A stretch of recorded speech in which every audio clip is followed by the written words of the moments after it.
For this reading, I'm going to be using my Sisoli Oracle. We're going to do a little bit more of shadow work here with this reading, so let's dive on in. First up, we have a message to ignore those who want to cheer you up too soon. They mean well, but they just don't understand.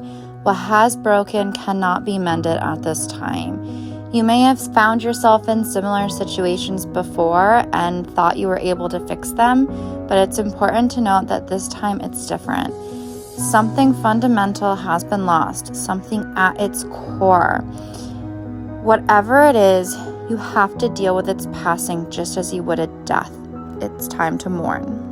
You have to ask yourself, who is the villain? It's time to settle down and continue reading this story because there is a special significance in it that's just for you. You must be very quiet and listen well. Don't fidget. Don't think about all the other things you have to do. Simply give your attention to the story that's being read to you at this moment and ask yourself, what have you learned so far? What do you hope will happen next? Take the time to answer these questions. And our last message is to not give in to the impulsiveness and irresponsibility. Don't skip out on your obligations while you're trying to figure out the questions to this story and figure out how to grieve the loss from within.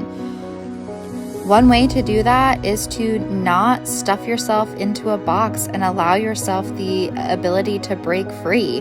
Adventure awaits. New friends and new experiences can freshen your perspective on life. You'll find inspiration when you strike out in new directions.